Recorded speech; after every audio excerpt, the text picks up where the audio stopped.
अस्सलाम वालेकुम, कैसे हो आप सब लोग। तो आज जो हम लोगों का चैप्टर है ना, चैप्टर 4 है stretching for impaired mobility. The most important chapters अब स्टार्ट हो गए हैं। कोशिश करना आप सब लोग के मैक्सिमम पार्टिसिपेशन अपनी शो करना, कान आँख खोल के बैठ के पढ़ना, क्योंकि ये 4, 5, 6, 7 भी 7 का चलो ठीक है, सिलेबस थोड़ा-सा कम है, लेकिन एज़ कम्पेयर टू बाकी चैप्टर्स के ना, चैप्टर 1 को भी निकाल के, चैप्टर 1 भी लेंथी है, लेकिन चैप्टर 1 को स्टिल निकाल के ये 4 चैप्टर इम्पोर्टेंट होने के साथ-साथ थोड़े लेंथी और ट्रिकी हैं। मतलब स्ट्रेचिंग वाले चैप्टर में और आगे एक और चैप्टर में जो चैप्टर 6 बन जाता है, उसके अंदर सेम एक एलईक्यू के बारे में बात हुई हुई है, सिर्फ़ एक टॉपिक के फ़र्क के साथ दोनों एलईक्यूज़ डिफरेंट हैं। लेकिन अगर बंदा ध्यान ना दे क्वेश्चन के ऊपर कि किस लिहाज से स्टेटमेंट है, तो बंदा स्ट्रेचिंग पीएनएफ विद स्ट्रेचिंग वाला क्वेश्चन लिखाता है। सारा उसका आंसर लिखाता है। ठीक है? तो बहुत एहतियात से इसको सारा सुनना है। जहाँ-जहाँ इम्पोर्टेंट होगा मैं उसको एम्फसाइज़ बार-बार करूँगी। आप लोगों ने अच्छे तरीके से इसको लर्न करना है। जहाँ आपको कोई भी क्वेरी होगी, अगर मैं उसको ना सॉल्व कर सकी ऑन द स्पॉट, ऑब्वियसली मैंने पहले भी बताया मैं हरफन-मौला तो नहीं हूँ, तो मैं आपको आप मुझे क्वेश्चन बता दोगे, मैं आपका क्वेश्चन को गूगल करके या मैं किसी से पूछ के, अपनी बड़ी बहन से पूछ के आपको सही अगले लेक्चर के अंदर बता दूँगी, ठीक हो गया?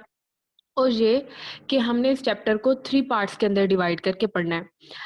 मुझे ना कमेंट आया था एक यूट्यूब की वीडियो पे कि स्ट्रेचिंग वाले का शायद आप लोगों को 7 को टेस्ट है।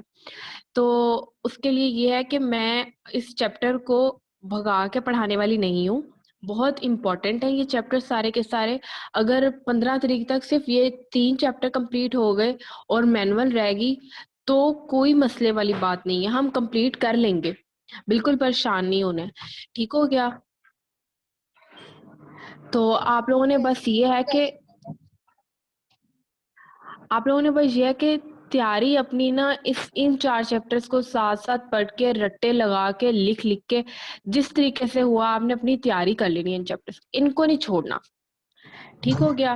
बाकी वाले चैप्टर बाकी चैप्टर्स का ये सीन है कि आपको मैंने जिस तरीके से समझाया है, पढ़ाया है, आपने सुन लिया है गौर से, तो आप अगर 10 दिन बाद भी उनको बैठोगे ना रिवीजन के लिए या थॉरो रीडिंग के लिए फर्स्ट टाइम भी, तो आपके इंशाल्लाह हो जाएँगे। लेकिन ये 4 चैप्टर्स जो है ना 4, 5, 6, 7, इनके लिए आपको लेकिन अभी से ही अपना दिमाग खोल के बैठना पड़ेगा।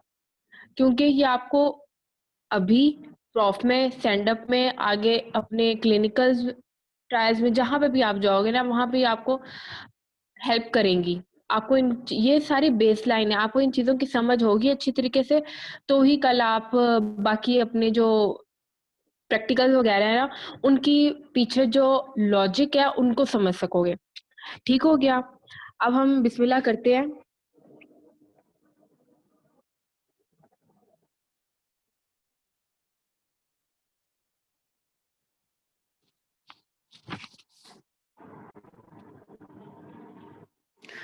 और ये एक मीटिंग के अंदर कंप्लीट नहीं होगा, तो आप लोग जब ये खत्म हो जाएगा तो दोबारा रिजॉइन कर लेना सेम लिंक के साथ, ताकि ना ये कंप्लीट हम जितना हमने पढ़ना है एटलीस्ट वो कंप्लीट हो जाए। मैंने 3 पोर्शंस का कहा है ना कि 3 पोर्शंस के अंदर मैंने इसको कंप्लीट करना है। तो मेरी कोशिश ये रहेगी कि मैं आप लोगों को mechanical properties of contractile tissues उससे पहले-पहले तक ना करवा दूँ। थोड़ा है, डेफिनेशंस है, इम्पोर्टेंट है, वाइवा के लिहाज से बहुत इम्पोर्टेंट है, बेसलाइन चीज़ें हैं सारी। सबसे पहले जैसे मैंने यहाँ पे हाइलाइट किया हुआ है मोबिलिटी, उसकी यहाँ पे डेफिनेशन दी हुई है। आपको आम अल्फाज में तो पता है कि मोबिलिटी क्या है, मूवमेंट को कहा है उसने। 2 जॉइंट्स, 2 सर्विसेज के ऊपर मूवमेंट हो रही है, वो मोबिलिटी है। आगे प्रॉपर डेफिनेशन जिसके साथ आपने आंसर करना है, वो है ability of structures or segments of body to move or be moved to allow the presence of range of motion for functional activities। कितनी अच्छी डेफिनेशन है। कोई इसमें अल्फाज ऐसे नहीं है कि आपको समझना है। स्ट्रक्चर्स और सेगमेंट, स्ट्रक्चर्स कौन से हो गए हमारे पास, जॉइंट्स हो गए हमारे पास, जॉइंट हो गए जॉइंट्स के साथ हमारे पास मसल्स हो गए, everything, tendons, ligaments help out करते हैं ना आपके उनको मूवमेंट के लिए। तो उसके बाद है कि और सेगमेंट्स ऑफ बॉडी से मुराद है जॉइंट सर्फेसिस। सेगमेंट एक छोटा सा पार्ट होता है ना, उस जॉइंट सर्फेसिस जो हैं वो एक दूसरे के ऊपर रोलिंग ग्लाइडिंग कर रही होती हैं, जिसके रिजल्ट में हमारे पास फ्लेक्शन एक्सटेंशन होती है। ठीक है, अब इस मोबिलिटी हमारे पास क्या अलाउ करती है, range of motion for functional activities. सारी गेम ही हमारे पास फिजियोथेरेपी के अंदर क्या है, फंक्शनल एक्टिविटीज को रिस्टोर करना, मेंटेन करना, और अगर किसी की वो डिक्रीज हो गई है तो आपने उस लेवल पे वापस लेके आना है कि जितनी रिक्वायरमेंट एक पर्सन की है उसको अचीव करने की कोशिश करना है। तो वो सारी बात उसने की। आगे मैंने मोबिलिटी के आगे एक डेफिनेशन के बाद एक मजीद एक पॉइंट लिख के आपकी ये डेफिनेशन कंप्लीट हो जाती है। Mobility as it related to functional ROM is associated with joint integrity as well as flexibility. आपकी इस लाइन ने आगे मजीद एक्सप्लेन कर दिया, आप बात खत्म कर दी। मोबिलिटी ने फुल ऑन जॉइंट इंटेग्रिटी में हमारे पास सारी चीजें इन्वॉल्व हो जाती हैं जो एक जॉइंट को कंप्लीट कर रही हैं, टेंडन्स, लिगामेंट्स, मसल्स, बोनी सरफेसेस, सब कुछ। और उसके बाद उसने कहा है फ्लेक्सिबिलिटी। फ्लेक्सिबिलिटी में हमारे पास मसल्स की फ्लेक्सिबिलिटी आ जाएगी। फिर उसके बाद अगला है हमारे पास हाइपोमोबिलिटी। जब हमारे पास मोबिलिटी डिक्रीज होगी, नॉर्मल रेंज से कम होगी, तो हमारे पास हाइपोमोबिलिटी होगी। हाइपोमोबिलिटी समटाइम हमारे पास नॉर्मल उसके लिए भी हम लोग इसको कंसीडर करते हैं कुछ लोगों के लिए।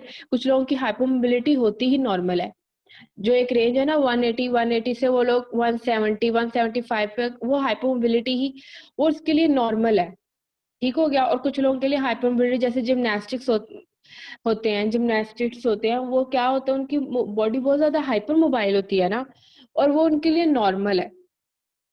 ठीक हो गया। अब अगर हमारे पास hypomobility as a result of problems जो कॉज कर रही है वो है, तो हमारे पास कौन से फैक्टर इंक्लूड करेंगे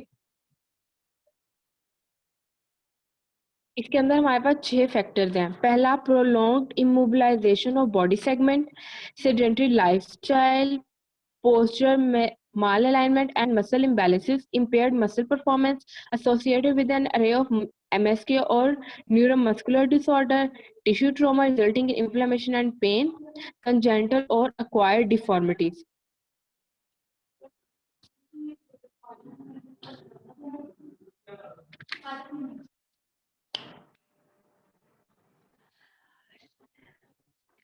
इन बातों की, इन 6 फैक्टर्स के अंदर कोई समझने की बात है हाइपरमोबिलिटी किन के पीछे क्या रीजंस हो सकते हैं, वो बातें आ रही हैं उससे। आगे हमारे पास स्ट्रेचिंग की डेफिनेशन आ गई।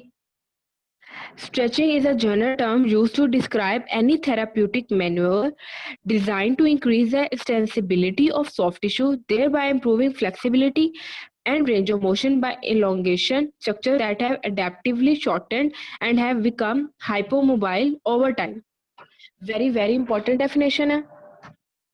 उसके अंदर वो क्या कह रहा है, एक जनरल टर्म है हमारे पास, थेराप्यूटिक मैन्योवर के जरिए हमने फ्लेक्सिबिलिटी और रेंज ऑफ मोशन को इंक्रीज करना है by lengthening of the structures. Lengthening of structures कौन से स्ट्रक्चर्स की हो रही होती है? आपके मसल्स की हो रही होती है, आपके टेंडन्स की हो रही होती है, आपके लिगामेंट्स की हो रही होती है, जो कि अडेप्टिवली शॉर्टेंड हो गया। अडेप्टिवली शॉर्टेंड जो hypermobile as in normal case है ना, वो हमेशा से हाइपर बाय बर्थ वाला सीन आ जाता है उसके अंदर। लेकिन अडेप्टिवली जो हो रहा है ना, उसने अपने आप को रिस्ट्रिक्ट करके अपने जॉइंट को हाइपोमोबाइल किया है। तो उन पेशेंट्स के अंदर हम लोगों ने इसको इम्प्रूव करना है लेंथनिंग करके। तो वो स्ट्रेचिंग उस चीज को डिफाइन कर रही है। प्रोग्रेसिवली सारे काम है, एक दिन के अंदर सारे काम नहीं होते हैं। तो उसने वही आगे का हैव बिकम हम लोगों ने अडेप्टिवली करना है। और जो हाइपोमोबाइल हुआ है ओवर टाइम होने वाली चीज है। जिन लोगों के अंदर ओवर टाइम हुआ है, दोबारा रिपीट कर रही हूँ, उन लोगों के अंदर हमने स्ट्रेचिंग करवानी है। जो लोग बाय बर्थ ही उनका हो रही है हाइपोमोबिलिटी, उनकी शो हो रही है, उनके लिए आपने कोई भी स्ट्रेचिंग आपने डिजाइन नहीं करनी है, उनके लिए स्ट्रेचिंग प्लान। आगे स्ट्रेंथ की डेफिनेशन है ऊपर लिखी हुई मैंने। स्ट्रेंथ की डेफिनेशन कैसे वो कह रहा है, muscle strength is a broad term that refers to the ability of contractile tissues to produce tension and as a resultant force based on demand placed on the muscles. Strength होता क्या है हमारे पास, one time हम जो एक activity करने के लिए रिक्वायर पावर होती है, तो मसल अगर उसको प्रोवाइड कर रहा है तो वो स्ट्रेंथ है उसकी। तो उसने वही कहा है, एक ब्रॉड टर्म है ability of the contractile tissues. Contractile tissues कौन कौन से होते हैं हमारे पास, मसल्स होते हैं, ठीक हो गया। तो टू प्रोड्यूस टेंशन, उनमें टेंशन प्रोड्यूस करनी है, और जो रिजल्टेंट फोर्स है वो हमारे मसल्स की जो रिक्वायर्ड एक्टिविटीज को कंप्लीट करने के लिए जो चाहिए वो हमारे पास रिजल्टेंट फोर्स उसको एक्ट करेगा, यानी कि उसका रिजल्ट होगा कि उसकी वजह से वो आगे से एक्टिविटी होगी। अब हमारे पास मजीद डेफिनेशंस आ गई हैं। ये डेफिनेशंस एज एक एससीक्यू बन भी सकता है कि उसके अंदर 5 टर्म्स दी होंगी कि इन सबको डिफाइन करो, तो उनमें ये डेफिनेशन भी आ सकती हैं। और बाकी ये वाइवा के लिए बहुत ज़्यादा इंपॉर्टेंट है, इंटरनल एक्सटर्नल दोनों के लिए। फ्लेक्सिबिलिटी, उसकी 2 टाइप्स, डायनामिक और पैसिव। फिर जैसे पीछे भी हम चल रहे हैं, हाइपोमोबिलिटी है तो आगे हम लोगों के पास उसकी पीछे से डेफिनेशन वही आगे वाले दोबारा ले सकते हो। फिर कॉन्टेक्चर की आगे टाइप्स। फ्लेक्सिबिलिटी जो है हमारे पास क्या होती है, is the ability to move single joint और series of joint smoothly and easily through a unrestricted pain free ROM. हमने सारे की सारी गेम पीछे, मैंने आपको कल भी ये बार बार रिपीट किया था कि हम लोगों ने पैसिव रेंज ऑफ मोशन किस में कर रहे थे, एक्टिव रेंज ऑफ मोशन किस में कर रहे थे, pain free range of motion में कर रहे थे, जहां पे उसको पेन नहीं हो रहा है, ठीक है। और जहां पे अगर उसको हो रहा है और उसको मुश्किल हो रही है, वो कांप रहा है, तो आपने तब वहां पे असिस्ट कर रहे हो, ठीक है। पेन फ्री जगह पे अनरिस्ट्रिक्टेड है, इजीली स्मूथली, तो फ्लेक्सिबिलिटी में आ रहा है। Muscle length in conjunction with joint integrity and extensibility of periarticular soft tissue determine flexibility।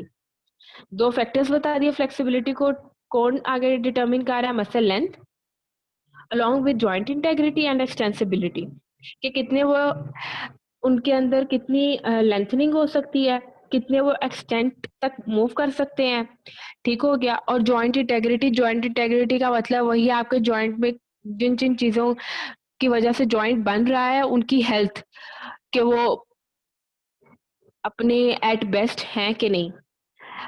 Flexibility is related to the extensibility of muscle tendon unit that cross the joint based on their ability to relax or deform and yield to a stretch force।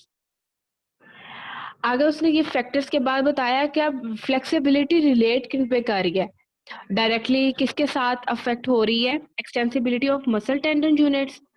Muscle tendon units कौन से हैं हमारे पास, muscle के आगे tendons लगे हैं, tendons जो हैं वो हमारे पास अगर 2 मसल्स को ज्वाइन करवा रहे हैं तो हमारे पास जो यूनिट बना रहे हैं, और अगर हमारे पास एक मसल को जो बोन के साथ ज्वाइन करा रहे हैं तो क्या हो रहा है, और एक बोन टू बोन हमारे पास लिगामेंट होता है ना, और बोन टू मसल जो होता है हमारे पास टेंडन होता है, इनके यूनिट जो बन रहे हैं उन पर डिपेंड कर रहा है, ठीक हो गया। अब डायनेमिक और पैसिव फ्लेक्सिबिलिटी की definition. Dynamic flexibility is a term also referred to as active mobility or active ROM is the degree to which an active muscle contraction moves a body segment through the available ROM of a joint।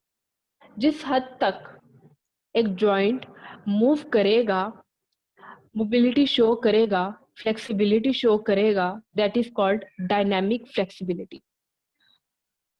Next आ जाता है passive flexibility.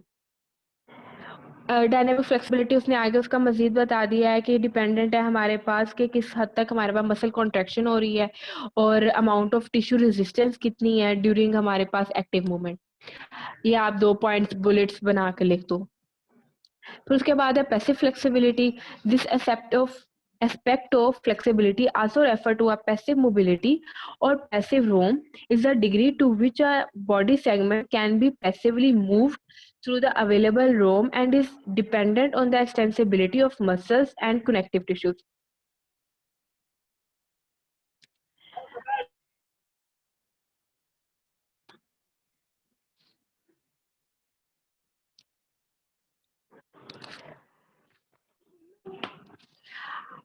Passive flexibility का उसने कहा दिया कि passive रोम की वाली सारी कहानी उसने बता दी हुई है कि पैसिव फ्लेक्सिबिलिटी हम लोगों के पास पैसिव रोम में इन्वॉल्व हो रही है, वो बात है, और कुछ भी नहीं है, सीधी सीधी डेफिनेशन है।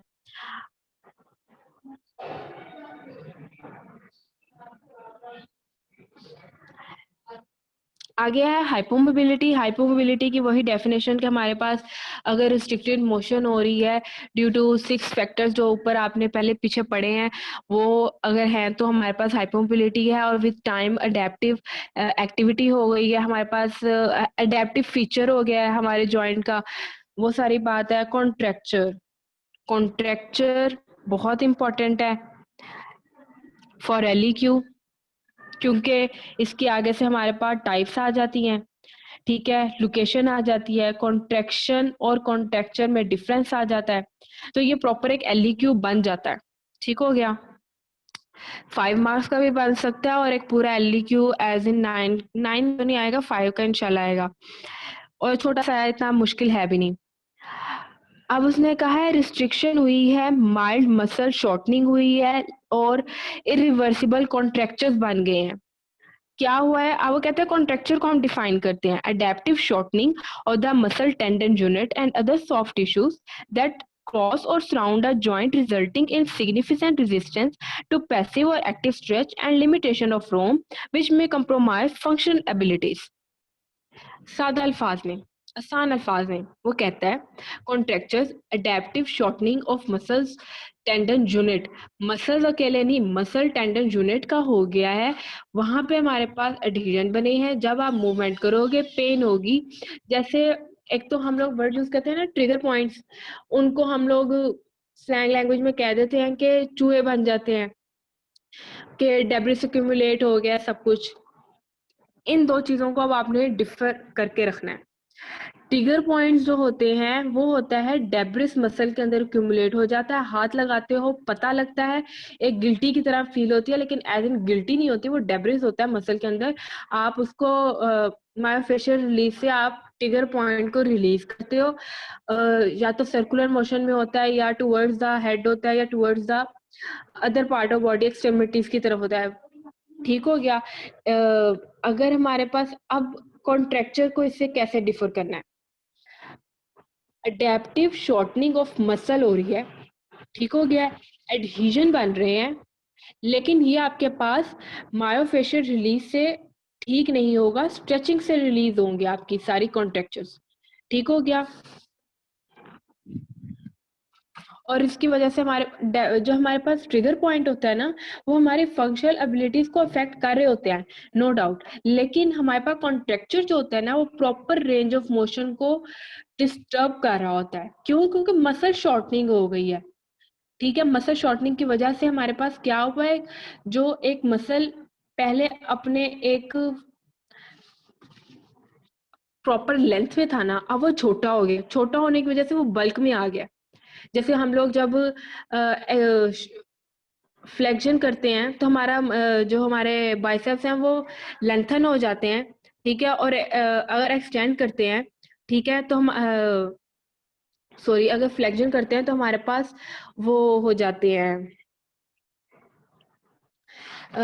उनकी लेंथनिंग शॉर्टनिंग हो जाती है ना, लेंथनिंग नहीं होती है, तो वो स्मॉल इन साइज होगा, और अगर हमारे पास स्टैंड करेंगे तो लेंथन हो जाएंगे। लेकिन अब हमारे पास कॉन्ट्रैक्शन में क्या किया, वो लेंथनिंग हो ही नहीं रही है, वो शॉर्टनिंग में है, वो बल्क में ही रह गया। ठीक हो गया, तो ये पेन कॉज कर रहा है।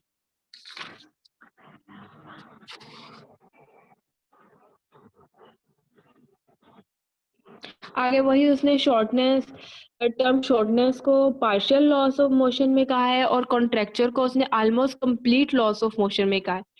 और उसने आगे टाइप्स के अंदर इसको मजीद अच्छा एक्सप्लेन किया हुआ है कि कॉन्ट्रैक्चर को आपको मजीद समझ आ जाएगी कि इसका इसके डेफिनेशन को एक आसानी हो जाएगी मजीद समझने में।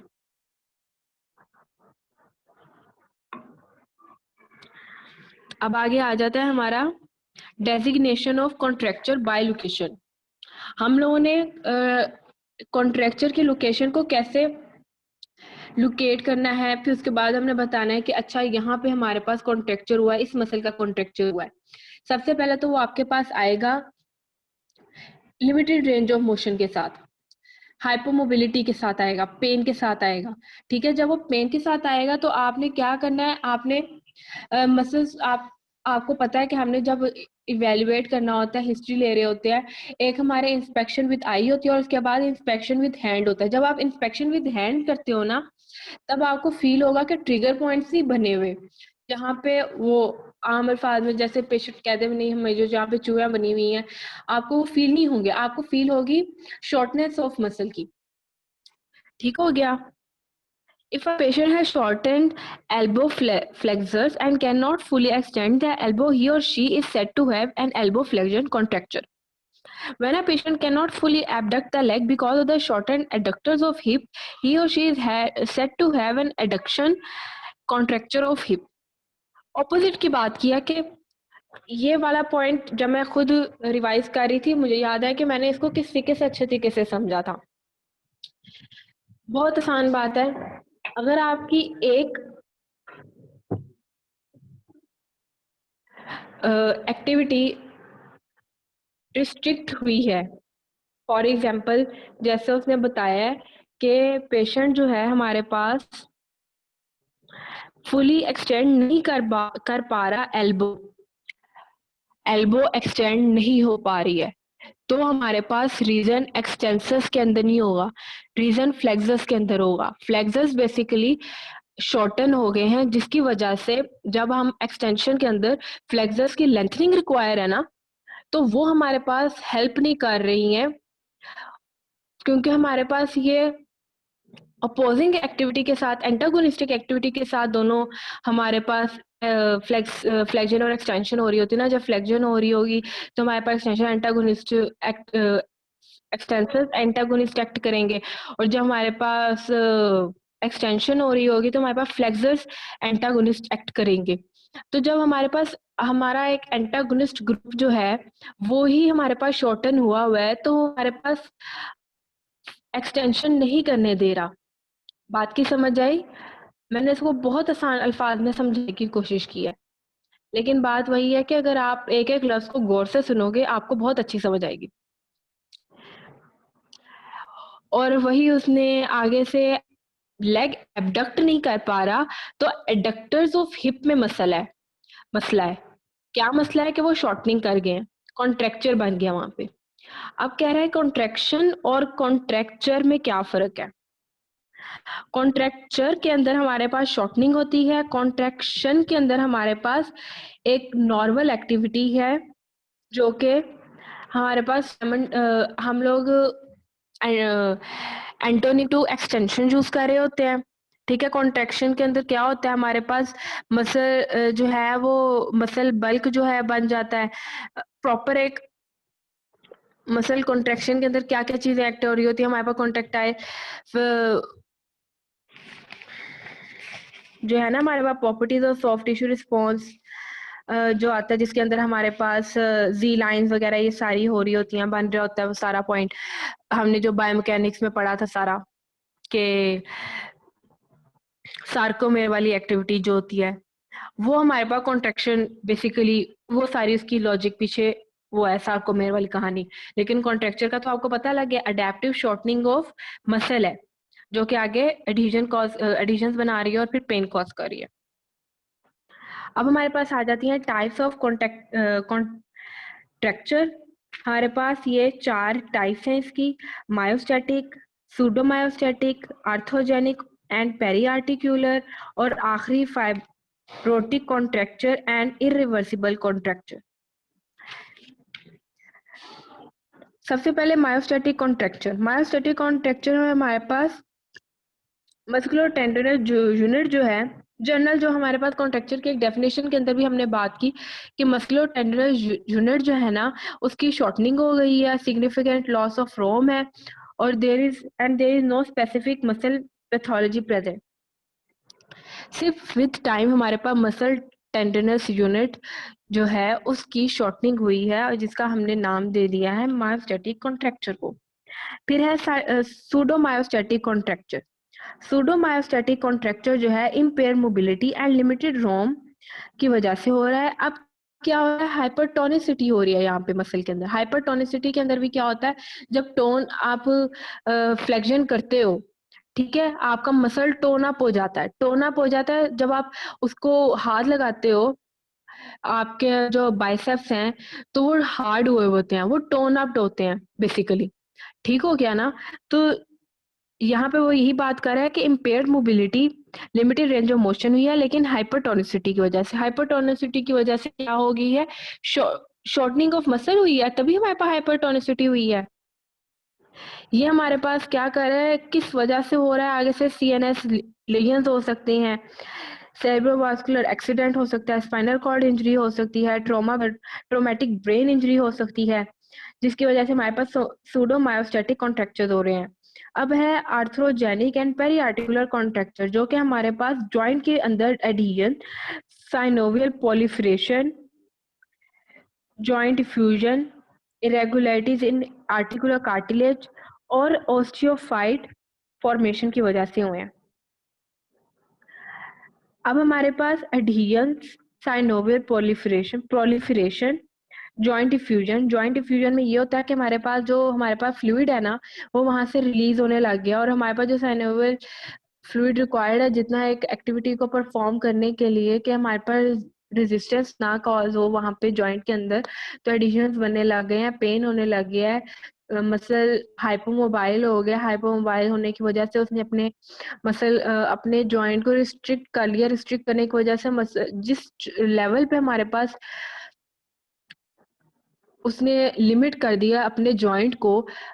फॉर एग्जांपल, अगर वो एल्बो जॉइंट के लेवल पे कर रहा है, रिस्ट्रिक्शन कर रहा है कि उसका एल्बो जॉइंट जो है, साइनोवियल फ्लूइड का वहाँ पे मसला आ रहा है एंड ऑल, तो हमारे पास अब उसने अगर अपने आर्म को बिल्कुल स्ट्रेट ही अगर बॉडी के साथ हैंगिंग पोजीशन में उसने रिस्ट्रिक्ट कर लिया है, वो ना फ्लेक्स कर रहा है, ना एक्सटेंडेड फॉर्म में तो है ना, लेकिन अब क्या हुआ है, हमारे पास एक्सटेंसल जो है वो शॉर्टन हो गए हैं, जो कि उसको डिफिकल्टी कॉज करवा रहे हैं फ्लेक्शन के अंदर। दर्द हो रहा है फ्लेक्शन के अंदर, पेन कॉज हो रहा है फ्लेक्शन के अंदर। ठीक हो गया? इसी के साथ बात सारी समझा दिया मैंने। आगे है fibrotic contracture and irreversible contracture. अच्छा, पहले पेरी आर्टिकुलर कॉन्ट्रैक्चर के बारे में बता देती हूँ।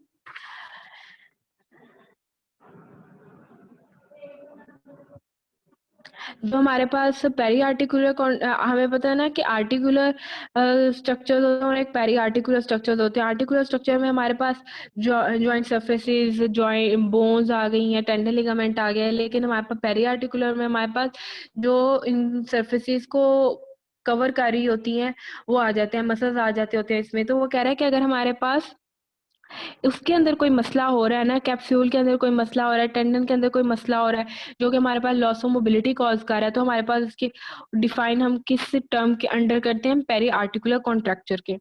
अगला है fibrotic contracture, irreversible contracture. Fibrotic contracture में हमारे पास connective tissue of muscle and peri articular structure जो होते हैं उनमें एडहेरेंस कॉज हो जाती है, जिसकी वजह से हमारे पास हाइपोमोबिलिटी हो गई है, शॉर्टनिंग हो गई है। और हमारे पास ये आगे उसने अगले पेज के ऊपर बताया कि ये कैसे कॉज हो रही है। लॉन्ग पीरियड पे जब हमारे पास इमोबिलाइजेशन होगी शॉर्टन पोजीशन में, हम लोगों ने एक एग्जांपल पढ़ी है कि जब हमारे पास कास्ट लग गया है, इमोबिलाइजेशन हमने करा दी है, कास्ट लगाया है हम लोगों ने एंकल स्प्रेन पे, तो इमोबिलाइजेशन हो गया, शॉर्टन पोजीशन पे ऑल टाइम रखा हमने मसल्स को, तो हमारे पास जब उस कास्ट को रिमूव करेंगे पेन होगा ना, जब उसको फिर हमने उसको कैसे रिलीज करवाना है, स्ट्रेचिंग करवा के रिलीज करवाना है। कॉन्ट्रैक्चर वहां बन गए थे, ankle sprain, cast ankle sprain अब वो रिमूव हो गया, एंकल स्प्रेन का प्रॉब्लम तो खत्म हो गया है। तो हम लोगों ने कॉम्बिनेशन में पढ़ा था ना, इम्पेयरमेंट्स में प्राइमरी सेकेंडरी और कंपोजिट में, कि हमारे पास कंपोजिट में क्या होता है कि हमारे पास जो एक इम्पेयरमेंट हुई हुई है उसके रिजल्ट में आगे से प्रॉब्लम्स कॉज हो रही हैं, तो हम लोगों ने बताया था कि उसके अंदर शॉर्टन पोजीशन हमारे पास आ गई थी, तो हम लोगों ने वहां पे पेन होने लग गया था, बैलेंस और गेट में प्रॉब्लम आ गया था, तो वो ये सही बात कर रहा है। आगे आ जाता है सिलेक्टिव स्ट्रेचिंग। सिलेक्टिव स्ट्रेचिंग में हमारे पास सिंगल मसल को, सिंगल ग्रुप ऑफ मसल्स को अगर हम लोगों ने स्ट्रेचिंग करवानी है तो वो सिलेक्टिव स्ट्रेचिंग में आता है। ठीक है, डेफिनेशन पढ़ लेते हैं। Selective stretching is a process whereby the overall function of a patient may be improved by applying stretching techniques selectively to some muscles and joints but allowing limitation of motion to develop in other muscles or joints. For example, आपने shoulder joint और elbow joint के दरमियान में हमारे पास flexors पड़े हुए हैं और एक्सटेंसर्स पड़े हुए हैं। आपने एक ग्रुप ऑफ मसल्स को इन्वॉल्व किया, ठीक है, सिर्फ फ्लेक्सर्स को इन्वॉल्व किया, फ्लेक्सर्स के ऊपर आप स्ट्रेचिंग कर रहे हो, तो हमारे पास ये सिलेक्टिव स्ट्रेचिंग है। अगर आप अकेले एक मसल के ऊपर, फॉर एग्जाम्पल बाइसेप्स के ऊपर कर रहे हो, बाइसेप ब्रेकाई के ऊपर कर रहे हो, एक मसल के ऊपर कर रहे हो, तब भी सिलेक्टिव स्ट्रेचिंग है। ठीक हो गया। आगे इसकी बहुत अच्छी 2 एग्जांपल दी हुई है उसने। एक पेशेंट है, स्पाइनल कॉर्ड इंजरी के साथ आया है, स्टेबिलिटी नहीं हो रही है ट्रंक के अंदर, वो बैठ नहीं सकता है। तो अब हमने क्या करना है, सर्वाइकल स्पाइन के अंदर पेन है तभी वो हमारे पास बैठ नहीं पा रहा, हाइपर मोबाइल हुआ हुआ है। हमने जो उस में इन्वॉल्व मसल्स है ना सर्वाइकल स्पाइन में, उनको हम लोगों ने ट्रीट करना है बाय स्ट्रेचिंग, और फिर हमने उनको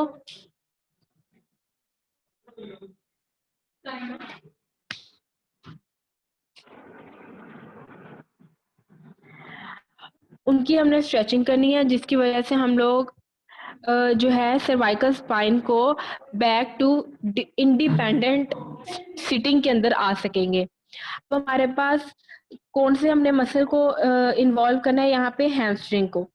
ठीक है, हैमस्ट्रिंग की हमने रूटीनली स्ट्रेचिंग करनी है, इम्प्रूव करना है, मेंटेन करना है उसकी एक्सटेंसिबिलिटी को, मॉडरेट हाइपर मोबिलिटी को अलाउ करना है, क्योंकि हाइपर मोबाइल हुआ मेरे पास थोड़ा सा वो कि हाइपर मोबाइल हुआ है तभी तो वो बैठ नहीं पा रहा, फौरन नीचे गिर जाता है। जैसे छोटे बच्चे होते हैं, फॉर एग्जाम्पल, वो तो नॉर्मल एक बच्चे की बात कर रही हूँ, उनका कंट्रोल अभी बैक का आया नहीं, तो वो बैठते नहीं, गिर जाते हैं ना, लेट जाते हैं फौरन। हम लोग जब उनको कर रहे थे, उनका उनका कंट्रोल नहीं आया था, बहुत ज्यादा हाइपर मोबाइल उनके मसल्स हुए होते हैं, फौरन लाइन में चले जाते हैं। तो वही हैमस्ट्रिंग की वाली बात है, वो बैठ नहीं पा रहा है और फौरन लेट जाता है, या उससे बैठा ही नहीं जाता क्योंकि हाइपर मोबाइल हुआ है। तो हमने हाइपर मोबिलिटी थोड़ी सी लाके स्ट्रेचिंग करनी है और हमने उसको बैक टू इंडिपेंडेंट सिटिंग में लेके आना है। फिर उसके बाद उसने दूसरी एग्जांपल दी हुई है। पहले वैसे तो एक एग्जांपल बहुत है, एक डेफिनेशन और एग्जांपल। डेफिनेशन ही आती होती है एससीक्यू के अंदर, इम्पोर्टेंट नहीं है।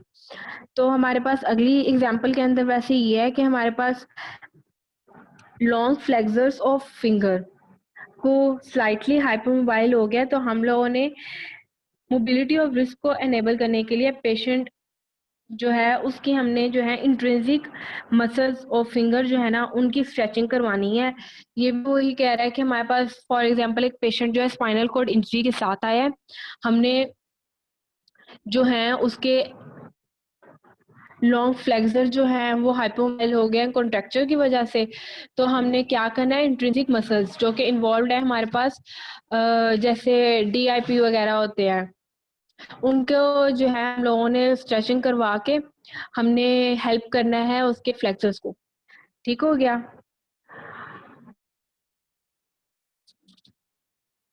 अब 3 मिनट्स रह गए हैं, मैं यहीं पे मीटिंग एंड कर रही हूँ ताकि हम लोग सेल्फ स्ट्रेचिंग से आगे दोबारा शुरू करें। ये आज सिर्फ डेफिनेशंस वाला सीन है, ये आपका कंप्लीट हो गया ना तो आपको हर बार ये अपना चैप्टर डायरेक्ट जो है ना properties of soft tissue response से ही डायरेक्ट शुरू करना पड़ेगा। ये आपको डेफिनेशन सिर्फ और सिर्फ रिवाइज भी 15 मिनट के अंदर हो जाया करेंगी इंशाल्लाह। तो मैं यहाँ पे मीटिंग एंड कर रही हूँ, तो फिर हम दोबारा इसको ज्वाइन करते हैं।